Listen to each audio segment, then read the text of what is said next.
Everybody, welcome into my live. This is my pre-Walmart. I'm waiting for my delivery from Walmart to come today. I got a few things coming from Walmart to add to the stockpile here inside the house. Because as you probably can hear the wind is picking up really good today. We had the tornado a couple weekends ago. It didn't come through here too badly, but with the Florida weather and the mixing of the non-seasons, you never know what you're going to get really. But you always got to be prepared. So it's got a few odds and ends coming today, and I just wanted to get in a quick, maybe 15, 20-minute live, if I can, to talk about what's been going on with the Social Security, the Social Security offices and what's going on with them. Because I noticed even here in Florida, in the Tampa region, that this didn't just happen as far as the offices being overwhelmed and closing down and things like that. Because I know for a fact that there's multiple Social Security offices here in Tampa, but the one I usually frequent that I have frequented was on actually the west side of Tampa, which is to me the less busy one, so to say, because it's in an area that's obscure really, and it's kind of hard to get to if you don't have any kind of transportation. Because buses do run over that way, but the buses that run over that way are infrequent. So if you had to make an appointment over there, you would definitely have to take a bus if you'd have a car, or you could, like today, of course, but you could do an Uber, but it'll be kind of costly to get to it if you had an Uber, and if you're going from one side of the town to the other side, of course. But yeah, with the Social Security offices closing down and having to go report in person, that's going to be pretty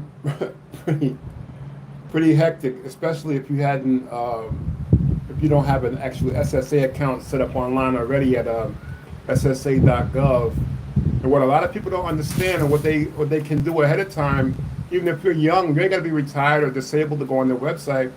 You can even go on the SSA.gov website, and you can put your information in, and it'll give you like a readout of your entire work history of how much you made per year based on how many years you worked.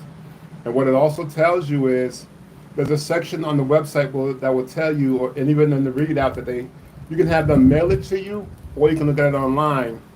But what it'll say is like based on your work history and what you put into the system so far, based on your earnings, accumulative, what you would possibly earn per month if you say were to be disabled and can't stay on the job for a long or extended amount of time, like say if you were hurt in a job, or where you couldn't work, or you became permanently disabled.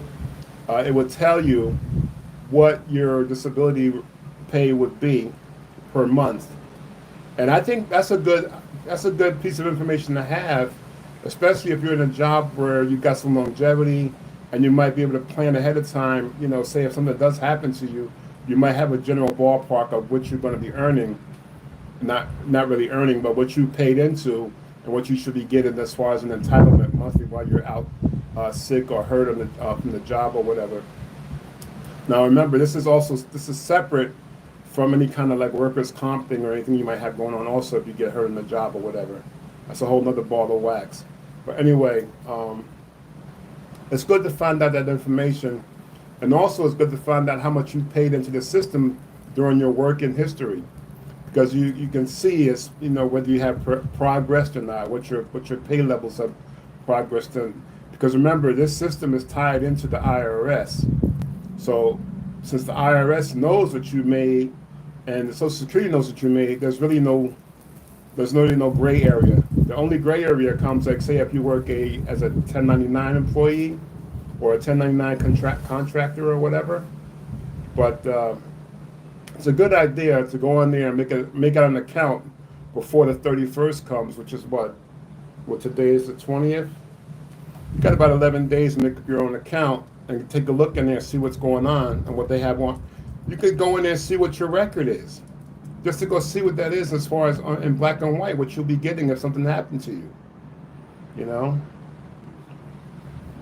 the main thing they really need to do is, what's really sad is that if somebody passes away and all their work history and they've been paying into the system for so long, and if they pass away and they don't make it to that disability age, or you suddenly pass away, what happens is you don't get anything. Your family gets nothing. They only get the base. You know what the base amount that they would pay, the Social Security would pay your family or your beneficiary? It's an unbelievable number, and I found this out a long time ago, like when I was back in Jersey, and it's been the same number for years. Like they've never thought to even increase it based on the cost of living allowances or based on COLA or nothing. You only get paid for the entire family. Your family gets from the Social Security office upon your death $255. Basically what they're saying is you paid all this money into the system. Your family can't touch it. It just goes into the system, into the pool, and stays there. And we're going to give you these pissy ass $255, and that's it. So that's why it's kind of important to stay up on your estate planning also. That comes into play also. What your life insurance is and insurance you may have, or if you're in the military, what your insurances are, or if you're a veteran or whatever. You got to stay on top of that stuff. And when I found that out those back then, I was like, $255. What can you do with that? That won't even touch a burial. That won't even touch a cremation at the way things are these days.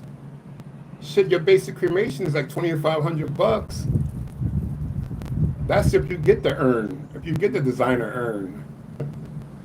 It's just incredible.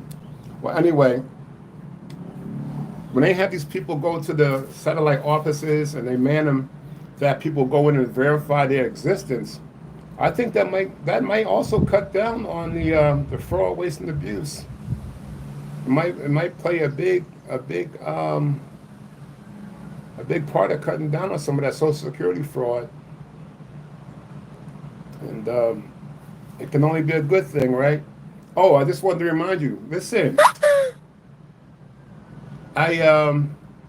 you could probably see there that I have Super Chat and Thanks thing enabled because they halfway monetize my account to where I'm at the level where I can get super thanks and gifts and have memberships.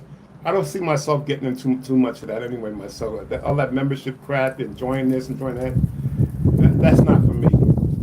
But I got a few more hours or maybe a few hundred more hours to go as far as watch time to get into the second level of the monetization process. And I'm pretty sure hopefully that'll, maybe by the beginning or the end of the summertime, I should be able to be in the program by that time and on that level. But I'm just going to make this last another maybe a minute and a half or so because I'm at about 8:30. I just wanted to talk about also some of the things I've seen as far as like in the passive income space as far as the cryptocurrencies. Remember, I'm not giving you advice. I'm telling you what I've done. And I'm not telling you what to do with your own money or your own investments. But it looks like everything that Trump said as far as the crypto summit and all these meetings that they had with these people, both of them have been nothing burgers, nothing, just flat donuts. Even with the case, the SEC case on XRP was thrown out and closed out, and we got no kind of bump. Was there really no bump? It's like nothing even happened. The price went to about what, $2.58, then just peeled back another 10 cents to 248. By the time of this video, I think there's somewhere around 243, 244. I mean, what is it going to take for that thing to just take off? I mean, one day you're just going to wake up and it's just going to be boom, $5, $10. We can only hope, right? But I'm going to keep dollar cost averaging, buying here XRP a little bit here and there, and some XCN. Because the XCN is the real cheap one. That was less than a penny. And once that gets accepted on the Binance exchange, it could probably go to a 5 cent. And if it goes to 5 cent, that's five times whatever I have there built up in those bags. But that's going to be about it. I've hit the 10-minute mark here. I'm going to put out a couple more videos, a couple more long form videos, maybe at the end of this week, well, maybe Saturday or Sunday. Don't forget to like, subscribe, and if you have any ideas of anything, or you know any information about anything dealing with Social Security or anything that I've talked about with Social Security, please leave a comment. I enjoy the interaction. I appreciate the interaction with the comments. And with that being said, be on the lookout for another video. Take care and have a good day.